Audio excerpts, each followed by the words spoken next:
Gracias. Perfecto. Listo. Entonces, rápidamente, otra vez retomando el tema. Entonces, lo que tenemos que aprender hoy es esto. Pues tenerlo claro. Entonces, antes de hacerle FACO a un paciente diabético, tenemos que tener 4 puntos muy claros. 1, que vamos a tener más posibilidad de complicaciones. 2, tenemos que tener muy claro el estadio de la diabetes y el estadio de la retinopatía o el edema macular para saber qué probabilidades tenemos de que tenga o no retinopatía ese paciente y si estas patologías requieren tratamiento antes de la cirugía. Si el paciente, además de la catarata, tiene retinopatía diabética o edema macular diabético, es necesario tratar estas patologías antes de realizar la cirugía. Otros factores importantes. En un paciente diabético, yo sé que esto suena como un mundo ideal, pero deberíamos hacer la cirugía lo más perfecta posible. ¿Por qué? Tenemos que minimizar el trauma, el tiempo, la cantidad de ultrasonido y el fluido que usamos, porque todos estos factores, si se aumentan, hacen que haya una mayor disrupción de la barrera hematoacuosa, más inflamación anterior y más probabilidad de edema macular. Entonces, todo debe ser más rápido y con el menor trauma posible. Hacer una capsulorrexis grande, ¿por qué? Porque estos pacientes tienen más riesgo de capsulofimosis y porque es un paciente que va a requerir examen de fondo de ojo y tratamiento de la retina muy frecuentemente o con grandes probabilidades. Entonces, entre más claros sean los medios, mejor. También sería bueno pulir cápsula anterior y posterior de estos pacientes, pues para garantizar la buena visualización y en lo posible no tocar el iris porque es una pupila que no nos va a dilatar tanto y si la tocamos además nos va a generar problemas. En el manejo postoperatorio, pues antibióticos, corticosteroides, AINES es importante acá por la disminución del riesgo del edema macular. Hay que seguir estos pacientes cercanamente y si tienen edema macular, continúan el tratamiento después de la cirugía, antes, durante y después. Entonces, ¿por qué es importante hablar de este tema hoy? Por la prevalencia tan alta. Entonces, la catarata es la primera causa de ceguera a nivel mundial, es 51% de todas las causas de ceguera. Y en Estados Unidos, pues tal vez no en época de COVID, pero antes la extracción de catarata era el procedimiento quirúrgico más común y generalmente es una cirugía muy segura. La mayoría de los pacientes van a tener una visión de 20/40. Esto cambia pues con la diabetes.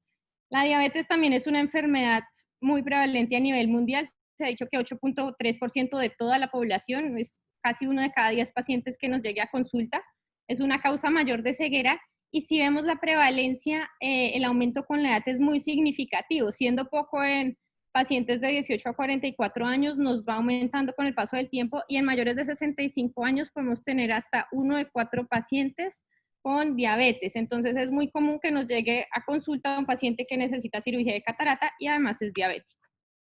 Entonces, un alto porcentaje de pacientes que operamos de catarata son diabéticos. Epidemiología de catarata diabética. Entonces, los pacientes con diabetes tienen un riesgo aumentado de catarata que se aumenta de 2 a 5 veces. Y no solo esto, sino que también se presenta a una edad más temprana. Puede ser hasta 20 años antes. Y esto hay que tener en cuenta que tiene las implicaciones de hacer una cirugía a menor edad. Y la evolución es más rápida también. Y en pacientes diabéticos, como ya habíamos mencionado, la cirugía de catarata puede asociarse a complicaciones que amenazan la visión, edema macular pseudofágico, edema macular diabético y progresión de la retinopatía diabética. El manejo de un paciente con diabetes y catarata ha cambiado a lo largo del tiempo. Antes, en la era de la cirugía de extracción extracapsular de catarata, la tendencia era a posponer la cirugía porque se asociaba a muchos problemas y a mal desenlace. Entonces decían, esperemos a que tenga 20/100, 20/200, antes no la operaban, pero ahorita con FACO ha cambiado todo porque en realidad entre más temprano los operemos vamos a tener mejores desenlaces visuales. 1, porque podemos tratar antes la retinopatía diabética, detectarla y tratarla, y 2, porque a menores niveles de retinopatía vamos a tener menos complicaciones después de la cirugía de catarata. Entonces, la catarata impide el adecuado diagnóstico y tratamiento de la retinopatía diabética o el edema macular diabético. Una cirugía de catarata más temprana tiene mejores desenlaces visuales y permite el diagnóstico y tratamiento temprano del edema macular diabético y la retinopatía diabética. Entonces, ¿por qué tenemos más catarata en pacientes diabéticos? Es una causa, pues es multifactorial, el desarrollo de la patología se relaciona con mayores niveles de hemoglobina glicosilada, aumento de la edad y duración de la diabetes y principalmente por la hiperglicemia, que va a generar 3 vías metabólicas que nos aumenta la catarata. Cada una de estas vías se relaciona más con un tipo de catarata, pero todas están aumentadas. Entonces tenemos el aumento de la producción de productos glicosilados, se asocia más a catarata cortical, el estrés oxidativo más a catarata nuclear, y la vía de los polioles se asocia más a subcapsular posterior. Entonces, pues aquí hay muchos factores, pero todo se resume en la hiperglicemia. Aumenta productos glicosilados, aumenta la glicación de proteínas cristalinianas y como tenemos mucha glucosa, esta se metaboliza por la vía del sorbitol. ¿Esto qué nos va a generar? 3 cosas importantes. 1, el aumento de radicales libres. 2, el aumento del estrés oxidativo. Y 3, acúmulo de sorbitol en el cristalino. Esto nos lleva a catarata por cambios en gradiente osmótico, edema y opacificación del cristalino. Esto se llama también glucooxidación, pues hay estrés oxidativo y se glicolizan las proteínas. Los tipos de catarata diabética, como les decía, están todos aumentados. En esta imagen tenemos la catarata en copo de nieve, que es como la clásica que nos dicen en pacientes jóvenes con diabetes mellitus tipo 1, que puede ser como, de hecho, el debut de la enfermedad es bilateral de progresión rápida, pero el más frecuente de todos los tipos es nuclear y se presenta a edad más temprana y evoluciona más rápido. La cirugía de catarata en pacientes diabéticos pues tiene varias implicaciones. 1, la catarata, como habíamos dicho, enmascara el nivel de retinopatía diabética, puede retrasar diagnóstico y tratamiento. Entonces, las ventajas de la extracción en estadios más tempranos es permitir la mejor visualización del fondo de ojo, facilitar el tratamiento láser y tener en cuenta que la extracción en ojos sin retinopatía diabética o sin edema macular diabético tienen desenlaces similares a pacientes no diabéticos. Esto cambia con el paso del tiempo. Estas son cosas que quedan pues claras con esta revisión de tema.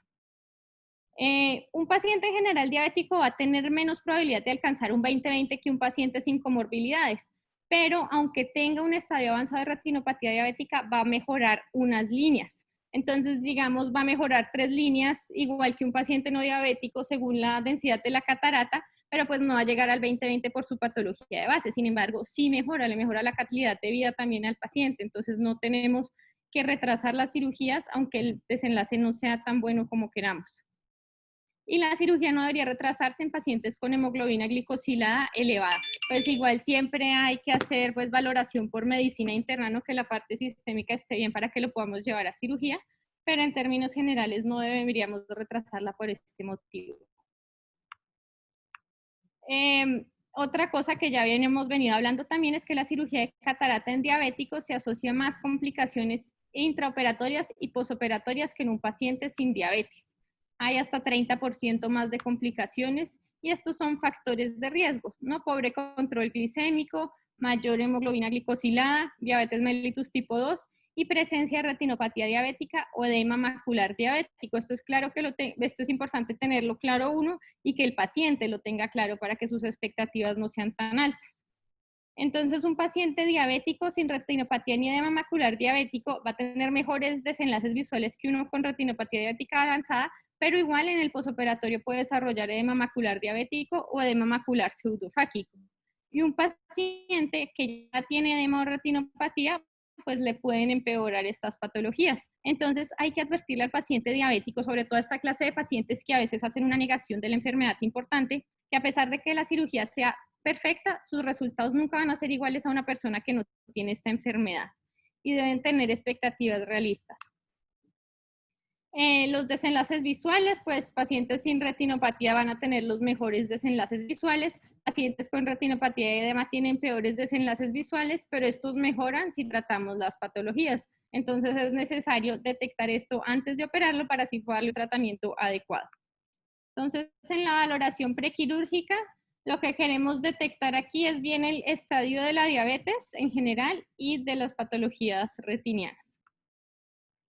Entonces, objetivos de la valoración es determinar el estado sistémico del paciente, estado de control de diabetes y otras comorbilidades, porque esto es factor de riesgo para la progresión y tiempo de diagnóstico. Y determinar el estadio de la retinopatía diabética o el edema macular diabético. Hay que recordar que la retinopatía diabética y el edema macular diabético son, digamos, pues uno no puede ser independientes del todo, pero son 2 patologías distintas. Podemos tener cualquier estadio de retinopatía diabética con o sin edema macular y esto nos cambia el diagnóstico. Entonces podemos tener un paciente sin retinopatía uno con retinopatía diabética no proliferativa, que sea leve, moderada o severa o muy severa. Proliferativa, hay que saber si es de alto riesgo o no, y si tiene presencia o no de edema macular diabético. En caso de que tenga presencia de edema macular diabético, hay que saber si compromete el centro o no. Entonces, esta es la clasificación. Voy a hacerles un pequeño resumen de la clasificación y el tratamiento como para tener en claro el enfoque de estos pacientes. Entonces, retinopatía diabética tenemos no proliferativa y proliferativa. La no proliferativa se divide en leve, moderada, severa y muy severa, y la proliferativa en no alto riesgo y de alto riesgo. Ya vamos a ver bien las características. Y esto, además, cualquiera de estos estadios de aquí arriba puede o no tener edema macular diabético, y este puede ser sin compromiso central o con compromiso central, depende si compromete pues el centro de la mácula. Entonces, resumen de tratamiento: retinopatía diabética no proliferativa sin edema macular. Cuando es leve, tenemos que tener observación, control metabólico óptico y óptimo y seguimiento por medicina interna. El seguimiento debe ser anual en estos pacientes, a no ser que vamos a algún factor de riesgo adicional. Cuando es moderada, seguimos con este mismo manejo, pero podemos verla un poquito más cerquita, depende de la evolución que le veamos. Retinopatía diabética no proliferativa severa y muy severa puede requerir a veces panfotocoagulación o a veces antiangiogénico. El seguimiento se vuelve más cercano. Y en la retinopatía diabética proliferativa, la que no es de alto riesgo, a veces se hace panfotocoagulación, a veces antiangiogénico, depende de los hallazgos, se sigue cada 3 a 4 meses. En la de alto riesgo, es decir, que tiene más neovascularización, esto es alto riesgo de llegar a pérdida visual severa. En esta se recomienda hacer panfotocoagulación y a veces antiangiogénicos.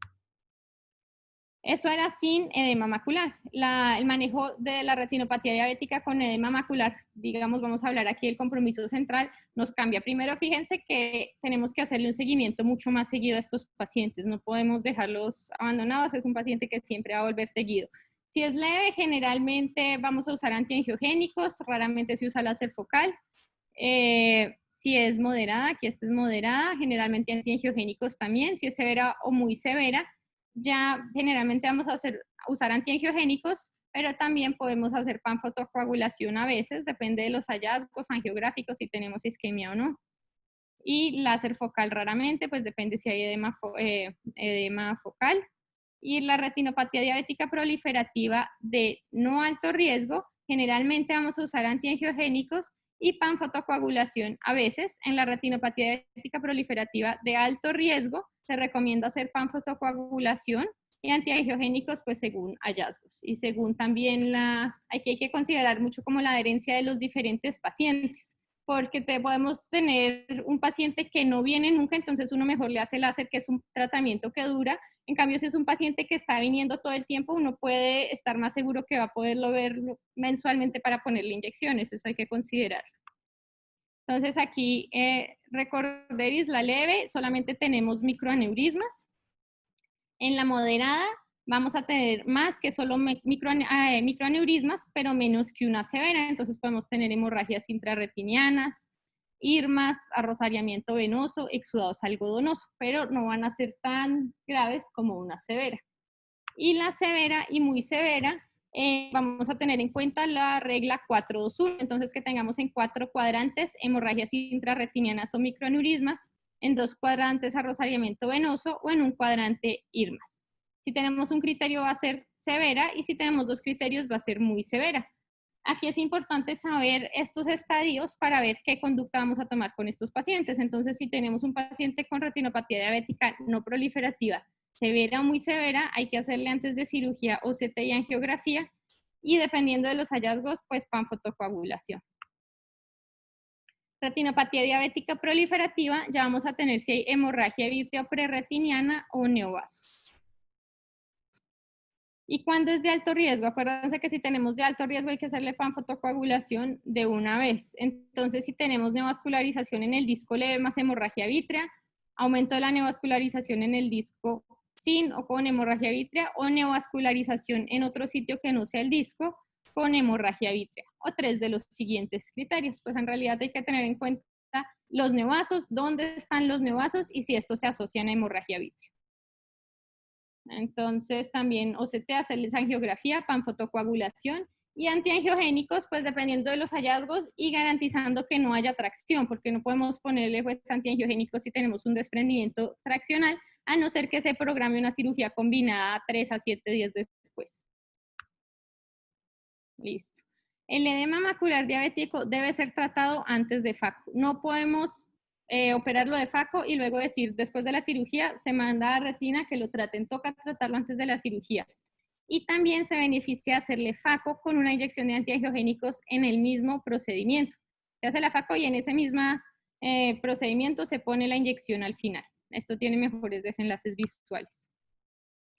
Es fundamental conocer el estadio de la retinopatía diabética. Esto ya lo hemos hablado bastante, pero aquí hay un factor importante, es que la catarata nos dificulta un adecuado examen del fondo de ojo muchas veces. Entonces, esto es un tema controversial, tal vez hay muchos que no estén de acuerdo. Según lo que revisé, hay diferentes conceptos, pero en el mundo ideal, lo mejor sería pedirle OCT a cualquier paciente que uno vaya a operar de catarata, cualquier paciente diabético. ¿Por qué? Porque es difícil evaluar la mácula bien, se nos puede escapar un edema macular diabético y no queremos tener la sorpresa después de un edema macular diabético en el posoperatorio. Si hay edema macular diabético debemos tratarlo antes, entonces toca detectarlo. Y el OCT pues se puede decir que va a tener menor señal por la catarata, pero igual nos da una idea de la morfología macular. Entonces, el enfoque del paciente diabético con catarata, según el estadio, vamos a tener como esta gran serie de conductas diferentes. Entonces, si tenemos un paciente con retinopatía diabética no proliferativa leve y moderada, podemos hacerle FACO y seguimiento cercano. Si ya es severa o muy severa, podemos considerar panfotocoagulación previa. Si es proliferativa, considerar manejo previo como antiangiogénico y panfotocoagulación y programar FACO con inyección en el mismo procedimiento siempre que hemos descartado tracción. Si hay un desprendimiento de retina traccional, también hay que hacerle una cirugía combinada. Si tenemos edema macular activo, ¿qué hay que hacer? Hay que tratarlo según las guías, con antiangiogénicos, con Osturdex, pues según la respuesta de cada paciente. Y cuando haya mejoría, sí podemos hacerle cirugía. Se recomienda ponerle antiangiogénico en ese mismo procedimiento y continuar el manejo del edema macular en el posoperatorio. Si tenemos un paciente que tuvo edema macular diabético, pero ya no tiene, igual él tiene riesgo aumentado de que vuelva a tener este edema macular diabético. Entonces, se puede considerar hacerle FACO con inyección de antiangiogénico en el mismo procedimiento y tener un control muy estricto posoperatorio a ver si nos desarrolla nuevamente edema macular diabético. La otra opción es que necesitemos una cirugía de catarata combinada con vitrectomía. ¿Esto cuándo va a ser? Pues si tenemos edema macular diabético, más tracción vítrea o membrana epirretiniana, que es lo que nos perpetúa el edema macular, si tenemos hemorragia vítrea o si tenemos un desprendimiento de retina traccional macular con amenaza de mácula o combinado con un desprendimiento de retina regmatógena. Entonces aquí ven, pues la diabetes en realidad es una enfermedad muy grande con muchas opciones según cada estadio. Entonces, lo que queda aprendizaje acá es que uno tiene que saber bien en qué momento de la enfermedad estamos para ver qué vamos a hacer, porque las conductas cambian mucho. Otra cosa importante del examen físico es considerar si la densidad de la catarata sí se corresponde con la visión. Si vemos una catarata que es una nuclear 1 cortical 1 y la visión es muy mala, pues hay algo más que nos está quitando la visión. Entonces, tenemos que tener en cuenta cuáles son las principales causas de pérdida visual en un paciente diabético con retinopatía diabética. Tenemos 3 principales. 1, el edema macular. 2, la isquemia macular. Y 3, las secuelas de la neovascularización inducida por isquemia. Esto va a ser hemorragia vítrea, DR traccional o glaucoma neovascular. Entonces, si no se nos corresponde la densidad de la catarata con la pérdida visual, hay que investigar qué está pasando. En el examen físico, además de la retina, pues tenemos que hacer examen oftalmológico completo. La córnea aquí también es un punto crítico porque 70% de los pacientes diabéticos van a tener algún grado de queratopatía diabética, ya sea que sea problemas a nivel del epitelio o el endotelio o la inervación. En estos pacientes es importante tocarles la córnea lo menos posible porque son más propensos a hacer erosiones recurrentes. También tienen más tendencia a hacer disminución del recuento endotelial. El iris dilata o no, tiene rubeosis. Generalmente estos iris no nos van a dilatar tanto, lo que hace la cirugía algo más complicada y verle muy bien el fondo de ojo.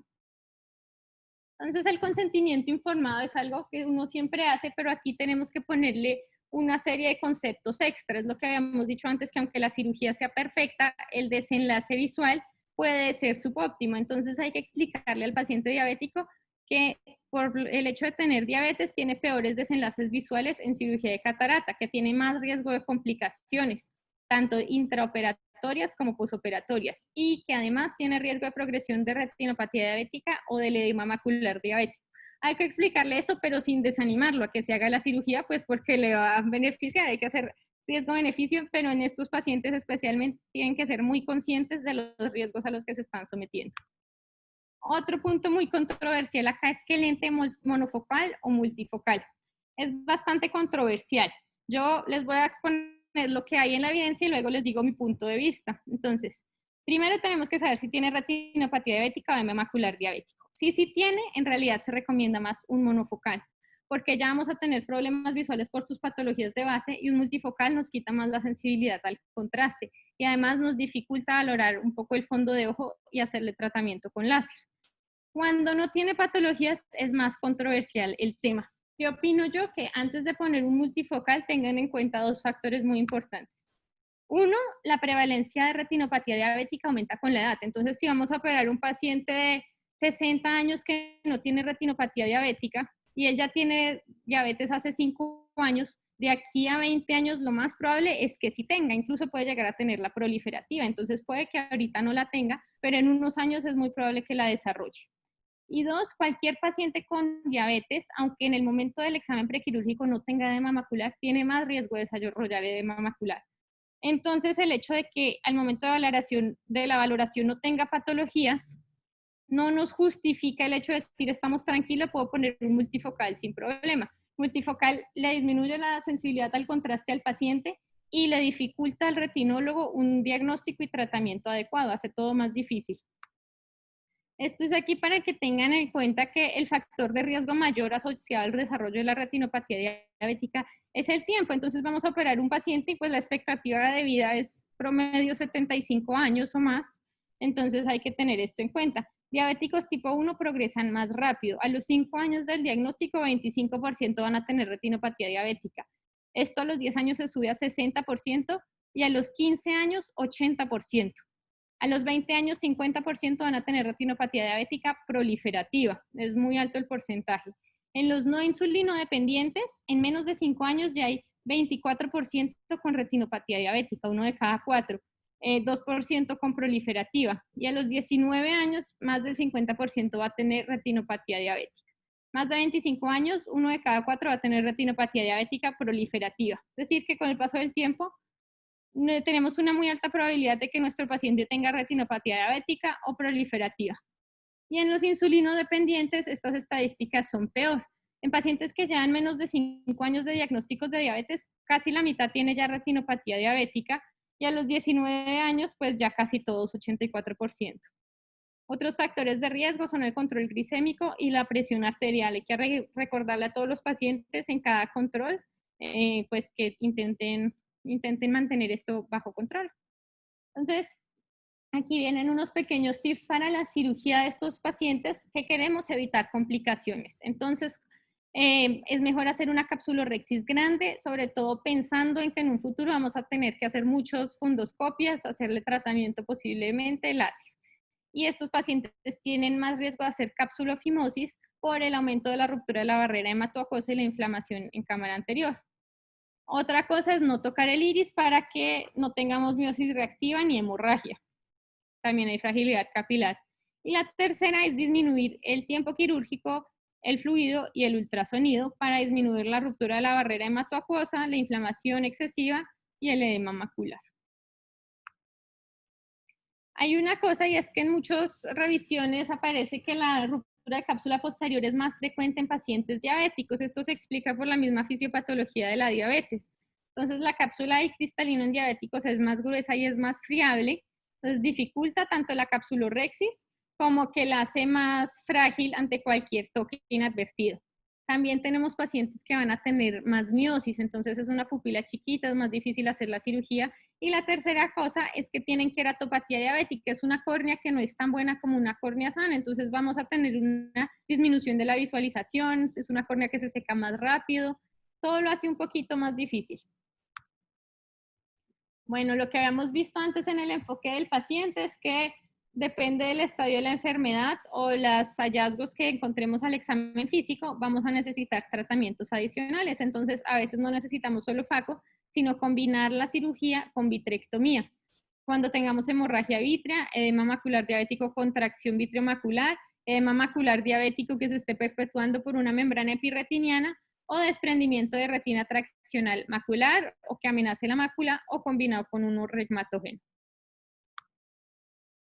Y en el manejo postoperatorio, pues tenemos que darle enfoque al antibiótico, como siempre, corticoides y AINES. Los AINES nos ayudan mucho para disminuir el riesgo de edema macular, evaluar cercanamente la retina y vigilar la córnea, sobre todo si le vamos a poner AINES, porque es una córnea patológica y con AINES pues tiene riesgo de hacer melting o de desepitelización, entonces toca vigilar muy bien todos los factores. Complicaciones, tenemos tres principales. Una, pues tres grupos. Complicaciones de segmento anterior, que vamos a tener mayor inflamación, mayor riesgo de fimosis, de opacidad de la cápsula posterior y neovascularización del iris. Dos, el edema macular, que puede ser pseudofáquico o diabético. Y tres, la progresión de la retinopatía diabética. En el segmento anterior, estos pacientes van a tener mayor ruptura de la barrera hematoacuosa. Esto está aumentado en cualquier paciente con diabetes y más si tiene retinopatía diabética proliferativa. ¿Esto qué significa? Que va a haber mayor inflamación del segmento anterior y esta aumenta a mayor grado de retinopatía diabética. Que haya mayor inflamación del segmento anterior también nos predispone a que haya una mayor opacidad de cápsula posterior en el postoperatorio, fimosis capsular, progresión de la retinopatía diabética y del edema macular diabético. Entonces tenemos que tener bien controlada esta inflamación y minimizar al máximo el trauma intraquirúrgico. Aquí tenemos un ejemplo de capsulofimosis. Muy difícil valorarle adecuadamente el fondo de ojo a este paciente, entonces aquí podríamos evitarlo haciéndole capsulorrexis de mayor tamaño. La opacidad de la cápsula posterior es un tema controversial, es una de las causas más frecuentes de disminución postoperatoria, pero no solo en diabéticos, sino en no diabéticos. Entonces, hay controversia respecto a su relación con diabetes. Dicen algunos estudios que es en cualquier paciente y que no necesariamente se asocia a la diabetes. Hay otros reportes que dicen que sí hay mayor incidencia a 1 año y a 1 año y medio postoperatorio. También nos dificulta la valoración, pero pues aquí podemos tratarla. Y el edema macular pseudofáquico, el síndrome de Irving-Gass, aquí es una causa muy frecuente de mala visión postoperatoria también en tanto en pacientes diabéticos como en pacientes diabéticos. La incidencia es muy variable y esto de que depende de cómo lo detecte o por OCT. Entonces,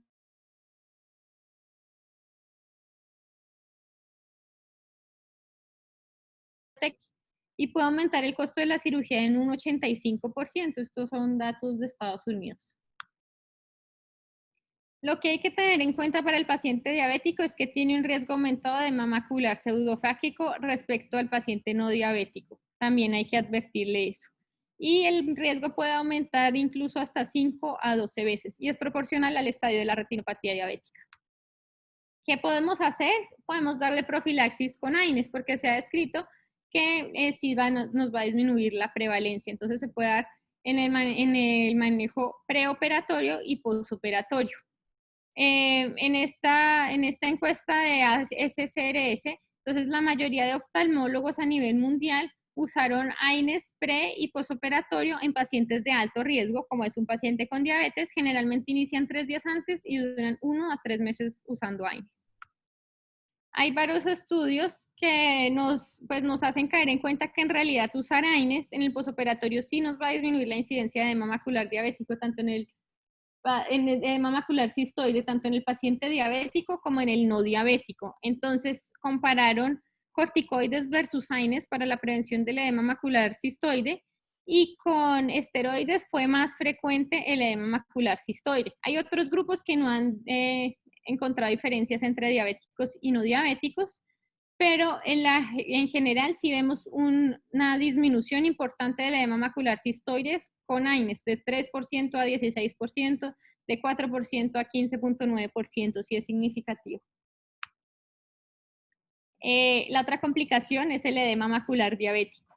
Entonces, cualquier paciente que tenga edema macular preexistente, ya haya sido tratado o no, va a tener riesgo aumentado de presentarlo en el posoperatorio. Es mejor siempre tratarlo antes, pero es un paciente que en general va a tener peores desenlaces visuales y va a requerir un seguimiento muy cercano. Entonces, si hay presencia de edema macular diabético previo a la cirugía, debe tratarse para obtener mejores resultados visuales. Y cuando se estabilice, sí se puede hacer FACO con antiangiogénico al final de la cirugía y continuar el manejo en el posoperatorio.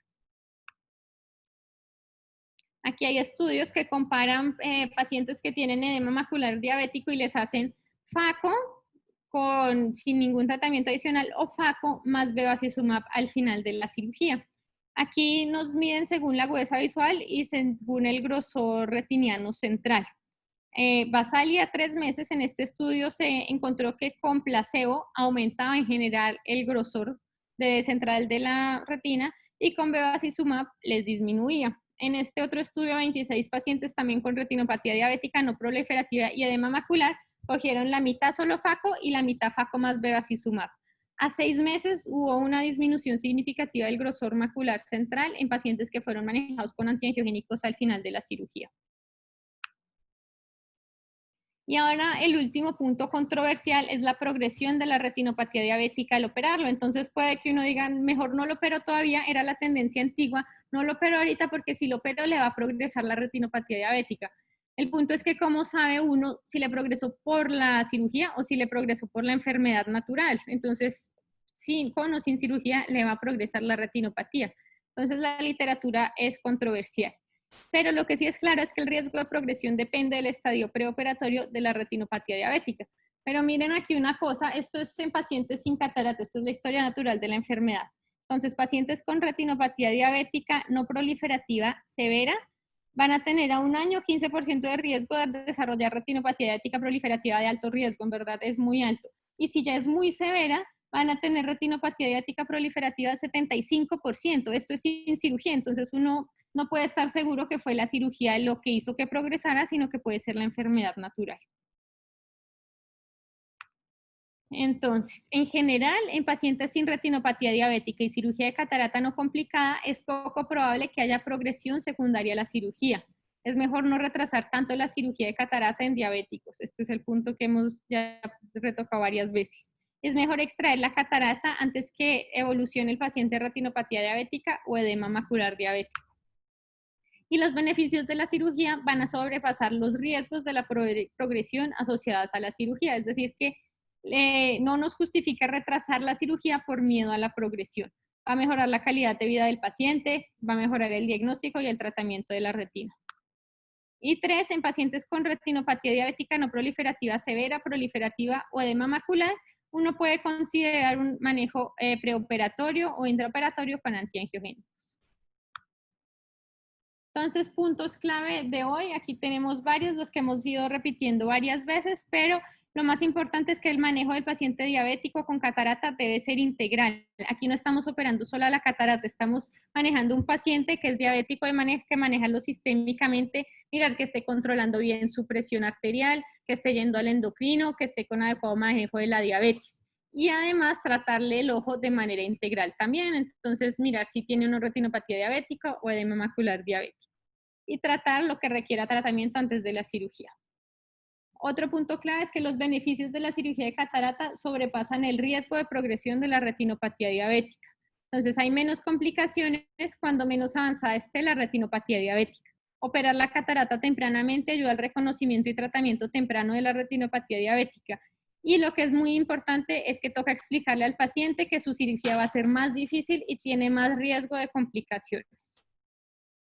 Listo. Muchas gracias.